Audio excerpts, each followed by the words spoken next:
Welcome, everybody. My name is Christoph Lisai. I'm one of the Deputy Directors at the Department of Public Works, and tonight I'll be providing an update on the Mirada Road emergency repair. As far as today's agenda, we're going to start off with some introductions, go over the rules for engagement, quickly go over the background and current conditions of Mirada Road, talk about the emergency repair we have planned, which we are considering phase 1, briefly touch on the long-term vision for Mirada Road, which we consider phase 2, and then open it up for an opportunity to ask questions, share your concerns, things like that.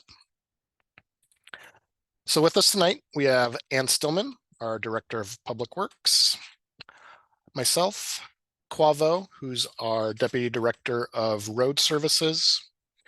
We also have from the project team, Carter Choi, who's the Principal Civil Engineer, Leo Chow, who's the Senior Civil Engineer in our construction group, Monica Raman, who is our Senior Civil Engineer in our design group, and Johnson Young, who is an Associate Civil Engineer in our design group.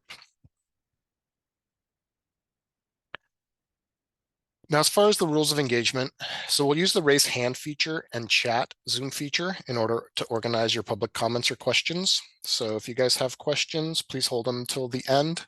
We feel like we have a lot of good information in the presentation, and there will be an opportunity to ask at the end. When the public comment period starts, you may click your raise hand feature, which is at the bottom of the toolbar on Zoom, to raise your hand and speak, and we'll call you. And then for those joining by phone, please press *9 to raise your hand.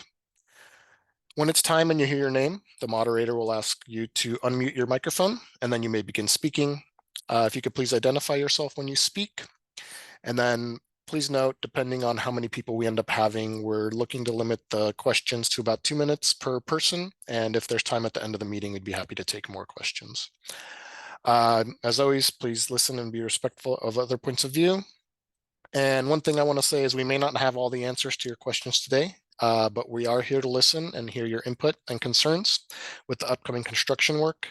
And if we don't have the answers to your questions today, we will work with our design team and the contractor to make sure we figure out an answer and then post it on our project website. And then the meeting is going to be recorded and then posted to the project website.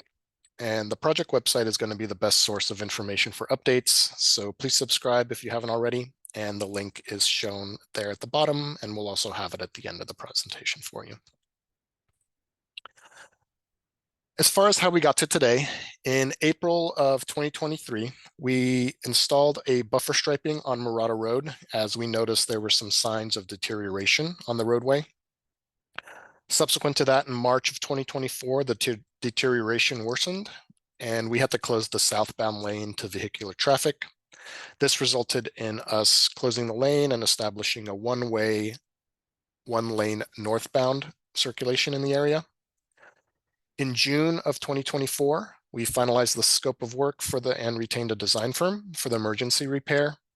And then in September, we were able to obtain emergency permit approval from the Coastal Commission, completed our 100% design plans, and also retained Tykert Construction through our job order contractor to start the work next week.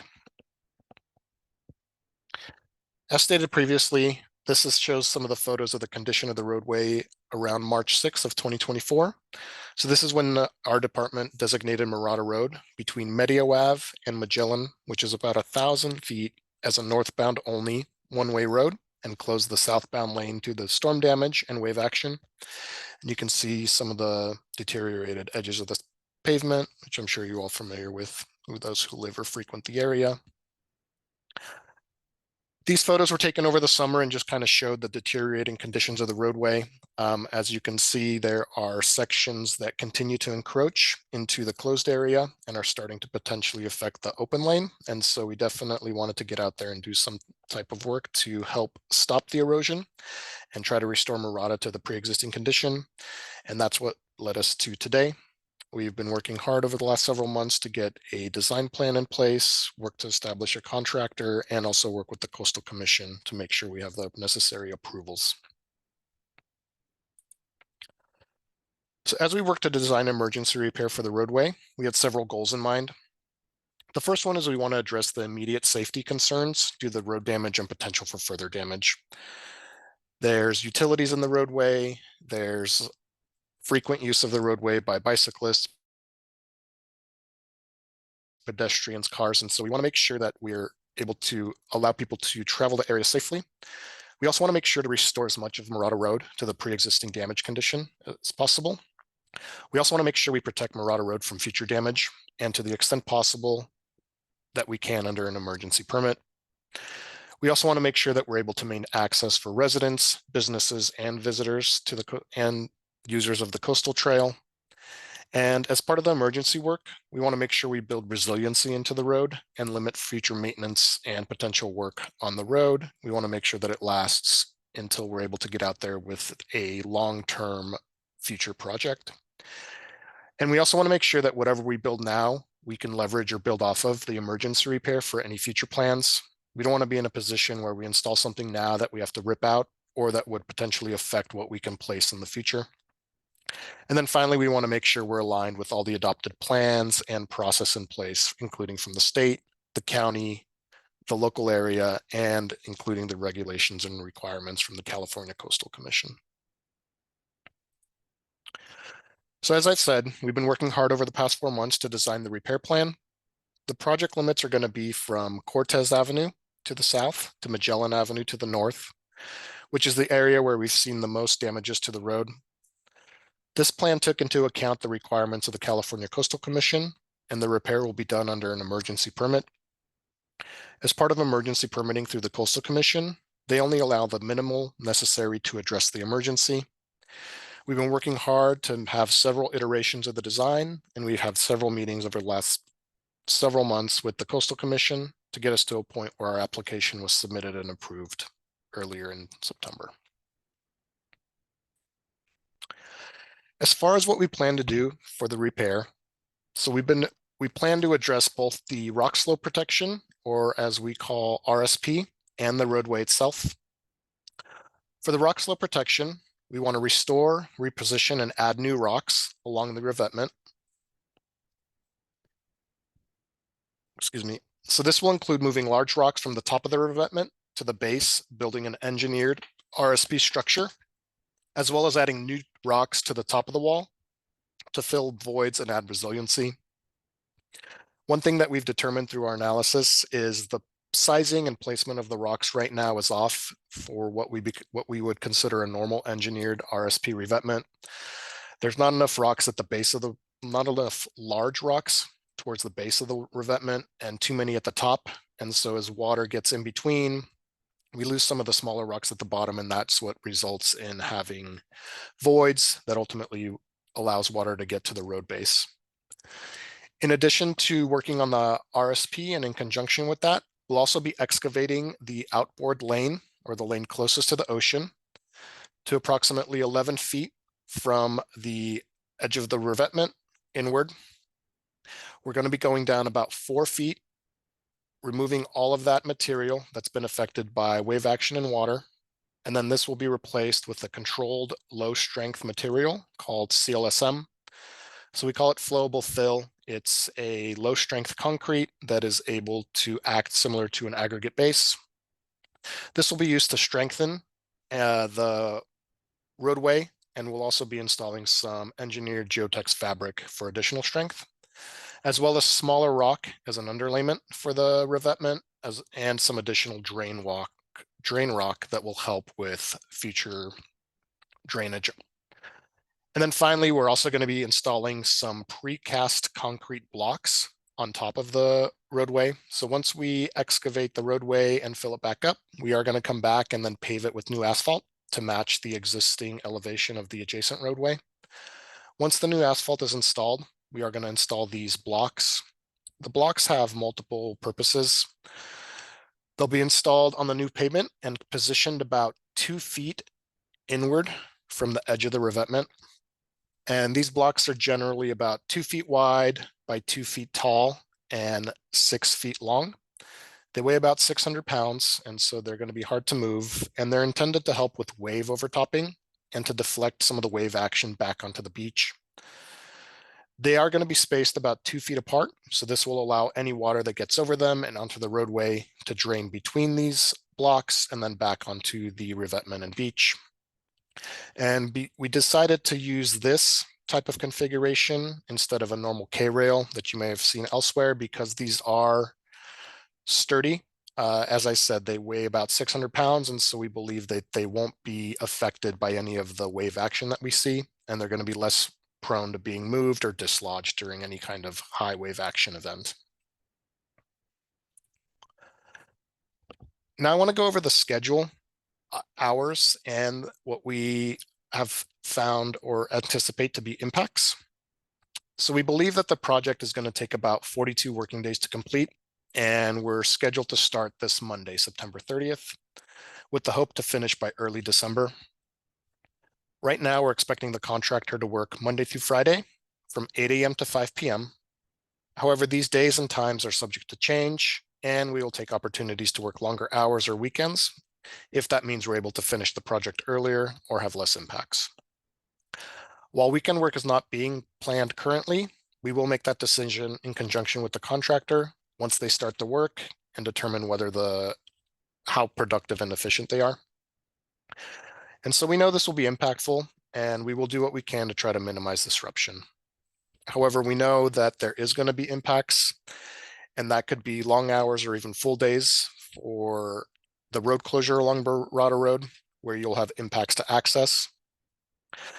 So do expect delays along Mirada Road. And when the contractor is working on the RSP revetment, there will be times when a full road closure will be needed. Based on this, everyone should be expecting delays when they're trying to use Mirada Road, whether you're in a vehicle, pedestrian, or bicycle. We do intend to open the roadway at the end of each workday, and we encourage you all to avoid the construction area when possible, and also encourage you to park off of Mirada Road on the side streets throughout the duration of construction. I'll go into details shortly about what we think the full closure looks like and impacts from that. Other impacts and challenges that we've identified that may affect the project is weather. So that's always top of mind for us this time of year. We are glad to see that the forecast continues to show no rain, and we will continue to monitor it on a daily basis, but definitely knocking on wood that the weather holds up while we try to get through the work that may be affected by tides and wet weather. However, if we do get rain, it will impact the schedule and prolong completion. The contractor does plan to install K-rail at the center line of the road, and this is in order to establish a work zone for his equipment and materials. So this area will not be accessible to pedestrians, bicyclists, or vehicles throughout the duration of construction. During certain times of the work, large machinery will need full access to place rock, and vehicular access will be limited on the open lane of traffic until that operation is completed. We have talked with the contractor, and they are going to be working with us to make sure that they have flaggers on site, and depending on the operation, if it's safe to do so, they will let cars, pedestrians, and bicyclists pass. But there are portions of work where large RSP is going to be broken up on site. And during this time, a buffer zone is going to be established where no access will be allowed to the public. We're going to work with the contractor to better understand what that schedule looks like, and we'll provide that information to the community. There'll also be times when the beach is closed with a buffer and travel will be limited as rock is placed on the revetment. Additionally, the project is going to create noise, especially when the rock breaking operation and heavier machinery are operating daily. We plan to stage equipment and materials at the end of Coronado Ave, and so there will be some impacts throughout the day when they move equipment and materials through their staging area to the project site. And then finally, local traffic may be detoured depending on the operation and access limitations. One thing I do want to point out is that we do have a good plan of how the work will commence, but as the saying goes, best laid plans often go awry. We are open to modifying our plan, work hours, and work days or operations based on what we see and hear from the contractor during the first few days and weeks of the operation. Our goal is to complete the work safely, timely, and on budget. And if there are ways to expedite the schedule or lessen impacts, we'll make those changes. We are going to be proactive in providing updates on the project website. And so starting next week, we will be providing a schedule and a 2-week look ahead of what we anticipate the contractor to perform. And this will be updated with any significant changes and on a weekly basis. And so again, the website is going to be your best source of information on the project, as well as we're going to be working to provide next door blasts and things like that. I do want to briefly touch on the long-term vision for Mirada Road. So again, right now we are focusing for the next 3 months on getting the emergency work completed through the end of this year. And once that's done, we will shift focus to the long-term plan, or phase 2 for Mirada Road. So not only is developing a long-term plan a key priority for public works in the county, it's a requirement from the Coastal Commission as part of the emergency permit that they provided us. But before we can move forward full speed, we will need to obtain appropriate funding and input from the community. And so be on the lookout for opportunities to provide input on the long-term project. We are looking and have identified several grant funding sources, and we'll be working to pursue those. But I do want to mention that at this point, we do not have a dedicated funding source to move into a full, into the phase 2 of the project. So again, we're going to be focusing on the emergency repair with the goal of making sure that we can complete the work before the winter. And the project is intended to make sure that Mirada can withhold several winters as we work towards securing additional funding and move into phase 2 of the project. So with that, now is a opportunity for you guys to ask questions, provide comments, or share any of your concerns. And so again, we'll be using the raise hand feature if you'd like to speak.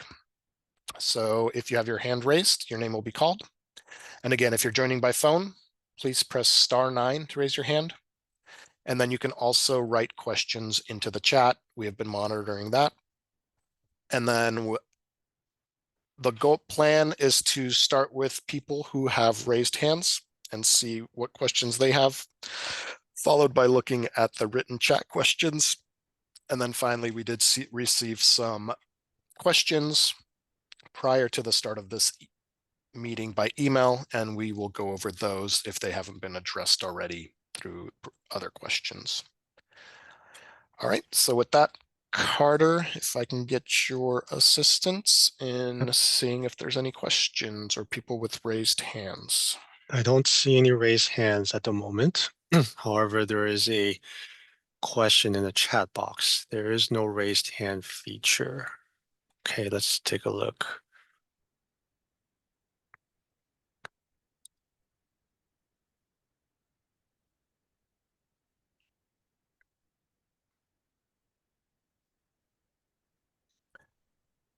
Okay. Yeah, so it looks like the raise hand feature is under the reactions button at the bottom ribbon. So if you click on react, and there should be a raised hand, but why don't we go ahead and ask Barbara Riching to unmute Carter? I know that. Okay, Barbara, you can go ahead and unmute.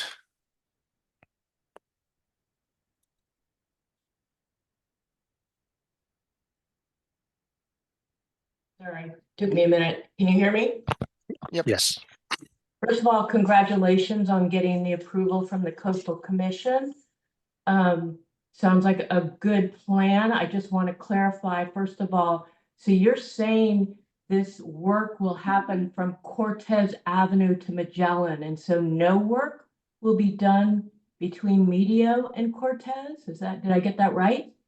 No, I may have misspoke. It's from Medio Avenue to Magellan. I think the slides say Cortez also, but I couldn't swear to that. Okay, no, it will be from Medio to Magellan, so the 2 blocks. And will there be 2 lanes after this emergency repair work? At this point, we're going to restore it to a 1-lane northbound only, and then we're going to assess the condition of the repair. We want to make sure that the repair holds up and that there are no issues. And so the Is plan, is it potential then that with the work you're doing, after you decide it works, that you could actually open 2 lanes, or is that in the second phase? I think there is a potential, but at this point, we don't have anything planned. And so we'll be, I don't know how long it would take us to assess the viability of a 2-way option. So I would say for the foreseeable future, it's going to be the 1-way north, 1-lane option. Okay, and then will we have all those awful sort of signage still on the street, or do you know that yet? You know, these things that go down the middle of the street and you know what? A more important question is this wall that will protrude, right? I mean, we'll see that will block part of the view. Is that correct? It's 2 feet high, so I don't think it's going to have a Okay, okay. significant impact on the view now.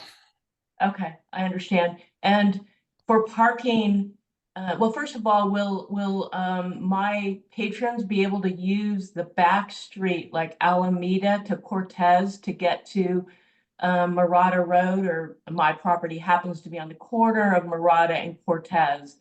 Um, So will, we're not doing any improvements to any of the side streets. I don't think I believe it's a dirt connection right now. I don't know right. if you can use it now, they'll be able to continue to use it, but we're not doing any kind of improvements on any of the side access roads as part of this project. Okay, and do you know where this construction company will put all their equipment? Would it be on Cortez Avenue, or, obviously there's gonna be a bunch of equipment. Where will they stage it? Yeah, it'll be a combination once they set up the K-rail at the center line of the roadway. Some of the equipment will likely be inside of the K-rail, so where the area is hatched right now. And then there is another staging area that is at the end of Cortez, kind of in that cul-de-sac at the very end. We've identified an area there where there'll be staging equipment and materials. Okay, Actually, what's a Christoph, K-rail? that would be on Coronado, Christoph. Coronado, thank you. Coronado. Okay, what is a K-rail? I'm sorry, I don't know what that is. K-rail is like those white barriers you see on the freeway that kind of look,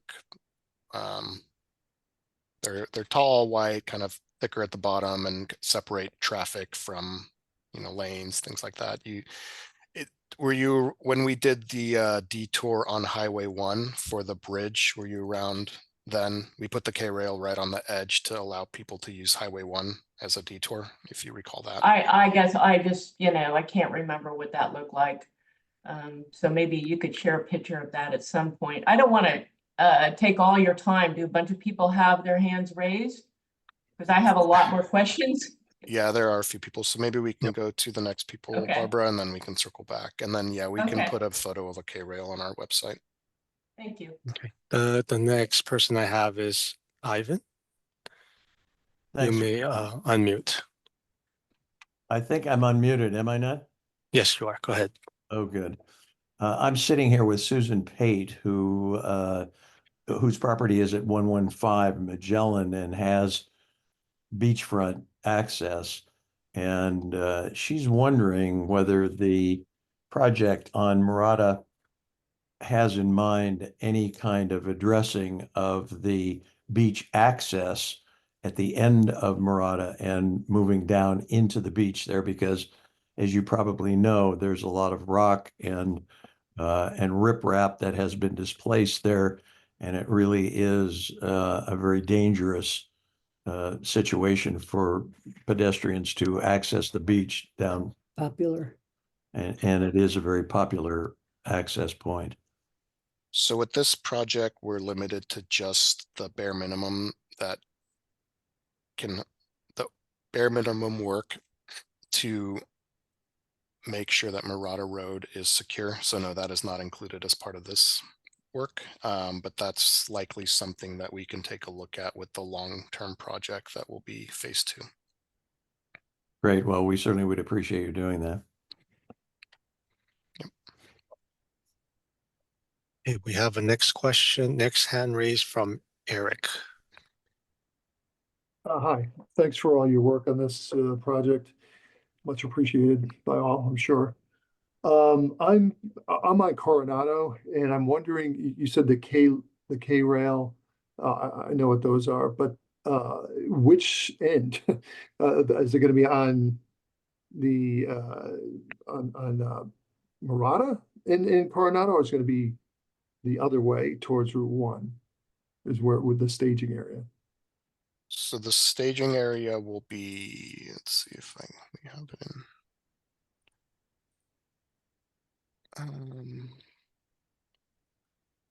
It's gonna be at the end of Coronado, so we don't have it here, but Coronado kind of goes up and then there's a Mhm. cul-de-sac at the end. Right. So we're gonna be Okay. staging at the cul-de-sac. That's Okay, yeah, right. I live right there at the cul-de-sac, yeah. Mhm. My house, yeah. And the K Okay. rail will be at the center line, so it'll be on Mirada Road. Along Oh, the center line okay. of the road, just to separate the work area from the travel area. Okay, gotcha. Yeah. Okay. All right, that's cool. Yeah. That's all I need. Thanks. And then, sorry, it looks like I misspoke. The work is from Cortez to Magellan, not Okay. Medio. So what we determined was once you get to Cortez, the height of the revetment starts to increase, and there's no.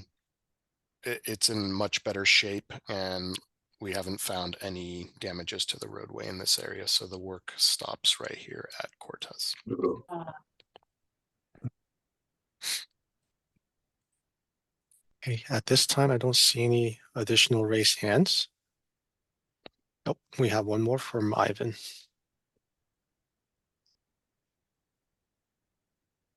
There we go. Just on the issue that we raised before, which is the safety of the beach access at the end of Mirada at Magellan there, it would be appreciated if you could add some kind of a footnote to our discussion tonight so that that would be recognized when the matter is revisited. Noted. Thanks so much. We have another question from Barbara. You may speak, Barbara. Okay, can you hear me? Yes. Okay, there are a bunch of questions also in the chat, by the way. But again, now you just clarified, that's a huge difference to say that the work is starting from Cortez and not Magellan. I agree that the road isn't as bad, but it certainly needs to be reinforced. At least the riprap needs to be adjusted. Are you saying that won't happen? Because that's right in front of my building and we need more protection. Yeah, through our analysis, it looks like the riprap in that area is in much better shape. And so we don't believe that there. Wow. That is, we had waves coming up to our front door. And I'm just amazed that no work will be done on those rocks. I mean, they were done on the bridge, all around the bridge. And now you're going to do it north of Cortez. And you're not going to do it in that space in between. That makes no sense at all. Yeah, again, based on our analysis and what we've seen out there, there's no damage. So there's No, nothing there really. is damage. There is damage. And without, I just don't understand that. I mean, we need protection from further damage as well. And that's what you're doing with the rest of the road. And yet you've missed a portion of it. It just doesn't make any sense. I'm so disappointed. I just can't tell you how I'm just blown away that you wouldn't at least be adjusting the riprap there.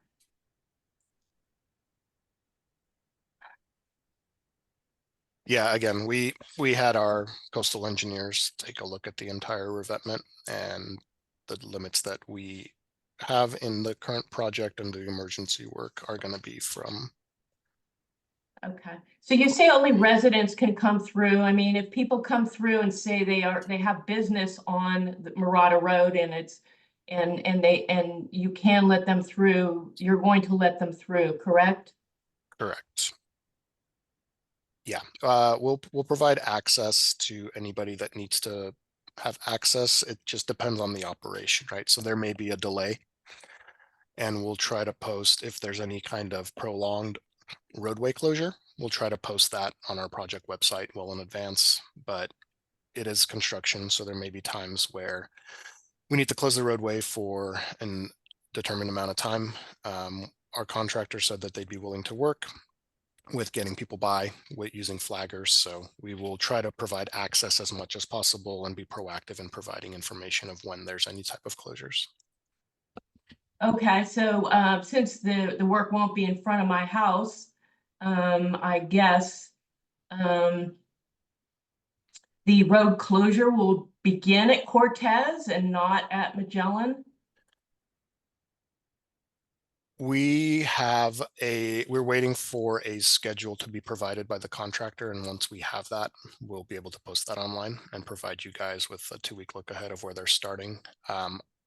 Makes no sense at all that that we won't be able to drive down Mirada Road to Cortez Avenue if you're not doing work in front of there.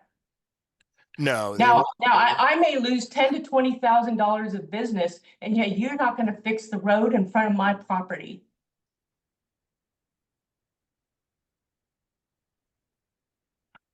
Yeah, so access will be in certain areas, so we won't be closing the entire area they'll work in certain sections and kind of move along the roadway as they work to repair it. Okay, as I mentioned in the email I sent to you, I have concerts on most Sundays in November. I have events on Saturday. I could only beg you to please not do the work on the weekends unless, of course, there's, a critical situation that might require the weekend work. Yeah, at this point, we don't have any weekend work planned, but we do want to have the ability and we'll work with the contractor if we feel like that's gonna get the work completed quicker or lessen the impacts. We want to take that opportunity. But again, we'll be working with the contractor to understand what makes the most sense. And then Barbara, I'm going to go ahead and take a couple other questions just because I see somebody else with a raised hand, and then I do want to get to the ones in the chat. Okay. So David, you may unmute yourself. Yes, okay. Are you able to hear me? Yes. Okay, great. Thank you very much, Christoph, and the rest of your team. 3 questions for you. I'll start with the technical one first, and that is the CLSM that underlays what appears to be a 2-inch AC cover as opposed to the standard 3 to 4-inch cover. I noticed that. You stated that those concrete blocks are 600 pounds. In fact, that's 24 cubic feet, and at standard concrete, that's about 3,500 pounds.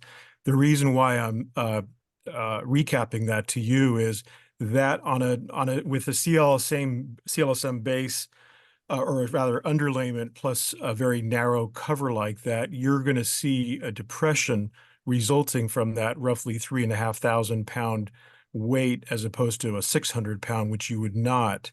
Have you taken that into account in light of what you said earlier, that the roadway repairs that you're doing pursuant to the Coastal Commission's imposition or their mandates to you is that you are performing repairs that you do not later have to undo, but rather just append to and add on to later? So how are you going to address what will be a very long line of a depression under that weight? Yeah, we did look at the weight of the concrete block, and based on the R values of the CLSM as well as the AC, our design engineer said it shouldn't be a problem for putting that on the roadway. Okay, well, you did say 600 pounds, which would mean that there's a lot of foam or a lot of air inside those. Perhaps that's the case. I'll move on to the second question. Also partly technical, but partly for the future. Is I noted that on the far western side, on the outboard or the ocean side of that, you show a small asphalt lip, or perhaps it's a berm, or perhaps it's a curb. It's not described. But at that place, is any aspect of that on your cross section? There you are on the cross section to right where you had the red dot, right there, exactly. Is the is that limit where a year ago, roughly a year and a half ago, where the original roadway was, or are you taking that in at that juncture? That what I don't see interposed on your section, I see what you are proposing to do now, but I don't see the contrast with what was previously the full western extent of the roadway. And that's my question: is that juncture where the road actually technically still is are you maintaining that? That's my question. Yes, we are going to try to restore the original width of Mirada Road where possible. So we're going to try to basically match where the revetment ends, and then restore the full width pre-damage. And my second part of that, and then my last question, but before I get to the last question, you mentioned that the RSP was sort of inverted in terms of the large versus the small, and so you're going to be having to doing a lot of cherry picking with large equipment and correctly interpolating the large versus small RSP. In that process, is that going to thereby, according to the terms of your permit, is that going to therefore preclude you having to obtain a second RSP permit a year out from now, or whatever that time period is, and only focus on the road for the long-term two-way solution? I'd have to look back at the permit conditions, but I think one of the conditions is going to be a long-term plan that includes taking a look at not only the roadway, but the RSP. So in all likelihood, we'll need to take another look at the entire revetment, including all of that RSP the shifting of the RSP, I don't think the Coastal Commission was too worried about, but we are bringing in newer rock. So they'll likely make us take a closer look at that when we come back for a full non-emergency permit for the long-term repair.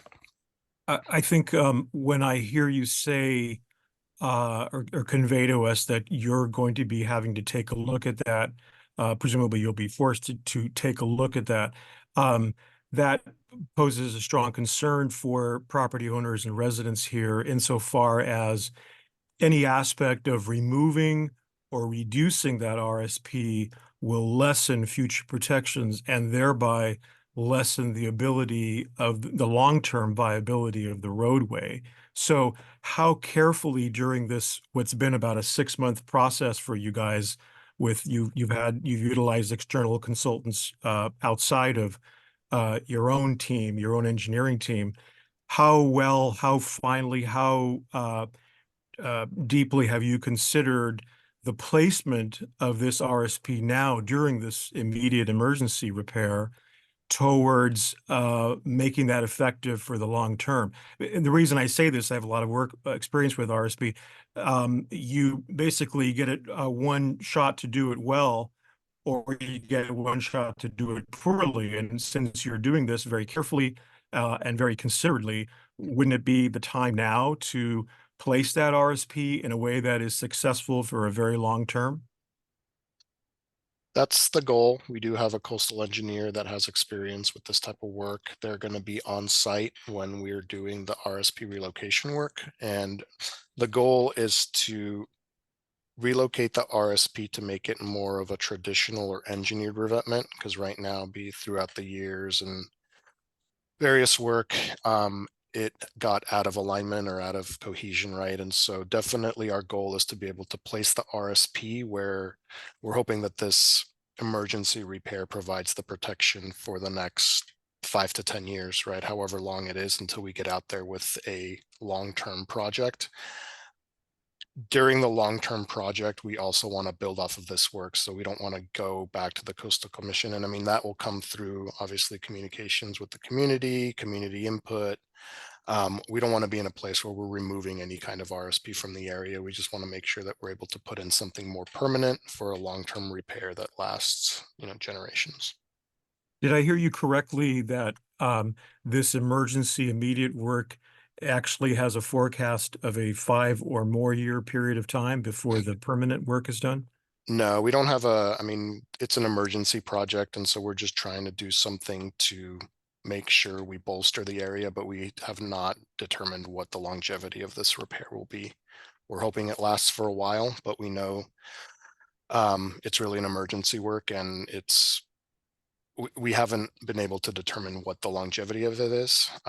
Again, we're hoping it lasts until we get there with a full term project, but there is a possibility that we may need to come back out before the long-term project with another emergency project if it starts to get worse. So a minute ago, I heard you say 5 to 10 years. What did that 5 to 10 year period of time represent when you stated that? Based on what our efforts were looking at, based on what we experienced on the bridge, I mean, between the start of that project and full completion, I think it was about 5 years. So Mhm. that's what we're hoping, and that project had funding. So that's the timeline that we think it's going to take to get something, a permanent full phase 2 project out there, is we're thinking at probably at least 5 years minimum. Oh, I see. So then everyone should be prepared to use or be accustomed to 5 years of this one directional single lane situation. Is that what I'm hearing? Is that accurate? For the foreseeable future, yes, we are going to keep it in the one-way configuration. I think once we've gone through a winter and understand how the emergency repair behaves, I think we can take a closer look to see if there's an ability and we feel like it's appropriate to open up the two-way traffic. But Okay, and the last question has to do with the south end. I think earlier you corrected, because your drawing did say it starts on the north side of Cortez running to the north side of Mirada. correct. So right, the screen you just showed a minute ago. Yeah, there you go. So as you can see, Cortez and from starting from the north side and southward does not have any work. Are you going to, during this period ahead in 5 years, as you were describing, will that be 2 lanes or 2 ways to be able to affect those who live on Cortez to get in and out in both directions, to the south towards Medio? I think we can take a look at that once this project is complete. Those decisions are typically done by our traffic group, and so we can definitely pass this message along to them and have them take a closer look at that area to see if there's an opportunity to restore two-way traffic. Oh, I was referring to the next 3 months through December. Is that is your intent to allow Cortez and south to Medio to be 2 ways so that otherwise, how do people get onto Cortez, I guess is the question, or leave Cortez, I should say, because right now it's only northbound traffic. Yeah, so it's a right in, right out. It's a good point. We can take a closer look at that and see if we can do something in the immediate future to restore two-way traffic during construction.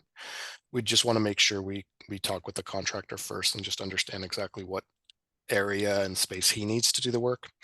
These are the Okay. actual project limits, right? But the Right. actual limits of improvement, but the contractor may need a little bit more. So let me take that back to the contractor and we can get back to you. So you take my point that from now, starting from Monday through December, otherwise persons in Cortez would have no way out, literally without, you see what I mean? Well, Or have no way in, I should say. well, If, it'll be the same as what it is now. I mean, they'll be able to continue to drive down the eastern edge of Mirada Road up to Magellan. So like I said, the contract at the end of each workday, this number 2 lane or the eastbound lane will be open to traffic. So it'll be in the same configuration as it is now, just with K-rail at the center line. Throughout the day, there might just be limited access if they're moving equipment or doing some kind of operation where you might have to wait for them to move the equipment to get by. But we're not going to prevent or block any access. So there'll always be access to get in and out of Cortez, Coronado, and Magellan. has First Avenue been examined closely as an alternative to obtain circulation from Medio? Not through this process. Again, we're just focusing on the emergency repair on Mirada, but further circulation, we'll definitely be taking a closer look at circulation through the neighborhood when we look at the long term. Okay, thank you. And then, so it was 600 feet, 600 pounds per lineal foot. Sorry, not per block. So you're Yeah. with the 3,500. So that's about about 3,600 pounds. Yeah. Yeah, and then it's about 5 inches of AC that we're putting back over the CLSM. Oh, I see. It looked like your sections showed that as much narrower than the present, which your standards are 4 inches. Yeah, Oh, it's gonna be 5, so it is much thicker. Okay. Great. Carter, I see Barbara's hands up, but let's go to a couple questions in the chat, just to make sure we get to those folks, and then if we have time, we can circle back to Barbara. Okay.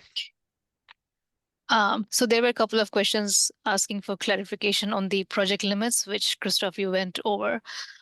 So let me get to so there's a question about how do we get improvements to these side access roads incorporated into the project, specifically Cortez? I guess the increased amount of traffic is going to take a toll on the road. Right now, I believe Cortez is a private road.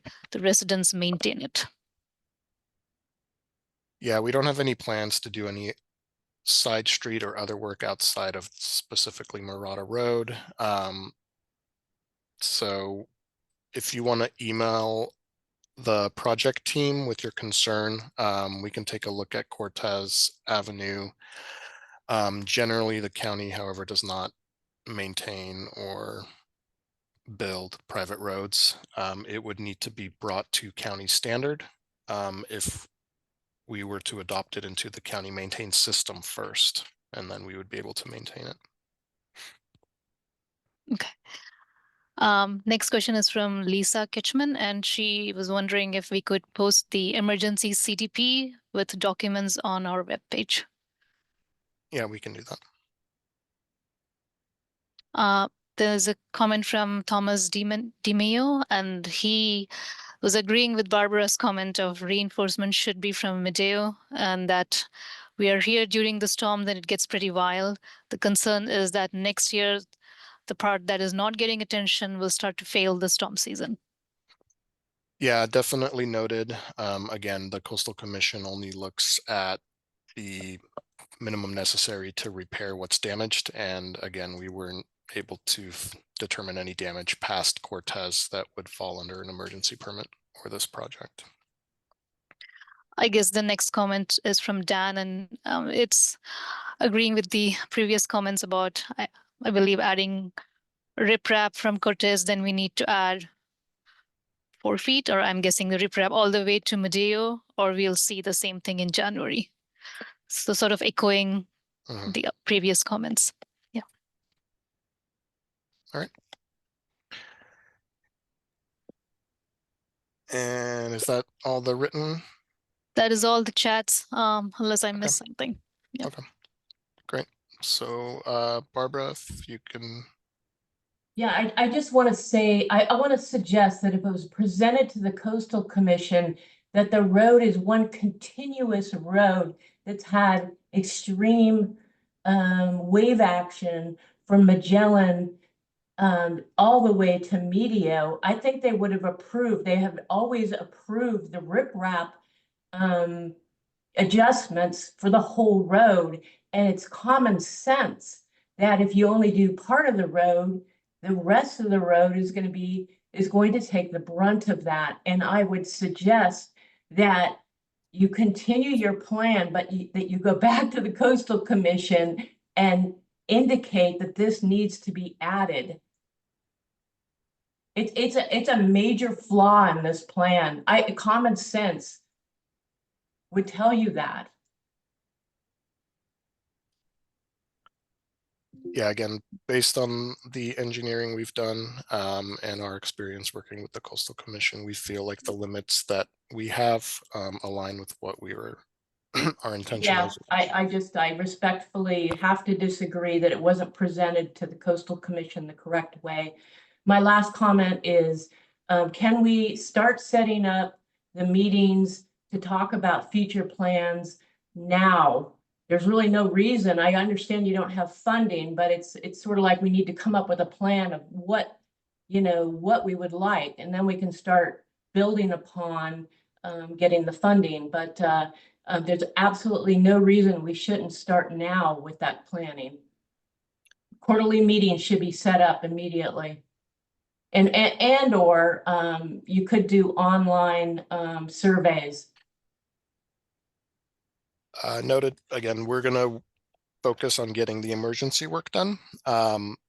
Definitely understand and appreciate the desire to start the meetings on the long-term plan. And we also find that as a priority for the department. We just want to make sure we're able to fix this project and get through this work. And then we can identify what needs to happen to move forward with the long-term project. Do you feel like you have enough project planners in the San Mateo County Department of Works to get the kind of work that you need done? Because it feels like you need more staff. Yeah, I mean, we definitely have a high workload, but work to manage it in the best way based on the available funding that we have. Yeah, that's not meant as a criticism. It's meant to ask, do you need more support? Because I hate to keep pointing this out. I've seen other counties and what they are doing to set up meetings with the residents, and the kind of communications are constant. They're by email. They're not just a notice that people can easily miss that says the website was updated. I just think the communication could be so much more improved. And so I would like to support you in getting you the kind of staff that can manage that kind of communication. Yeah, thank you. Again, we will try to be leveraging our existing website and Nextdoor and things like that. We can look into establishing an email group as well, based on the list that we have subscribed to the website. But we definitely want to be proactive in disseminating information specific to this project and the long-term effort. So appreciate that, Barbara. Christoph, I don't see any more raised hands. All right. Well, thank you everybody for attending. Really appreciate it. Appreciate your questions and concerns. We'll be going ahead and summarizing some of the comments that we received during this meeting, and then posting a follow-up on our project website. We'll include a photo of a K-rail, as well as other information that has been requested. And thank you for your time. We're excited to get the work started, and you will see us out there Monday. Thank you all.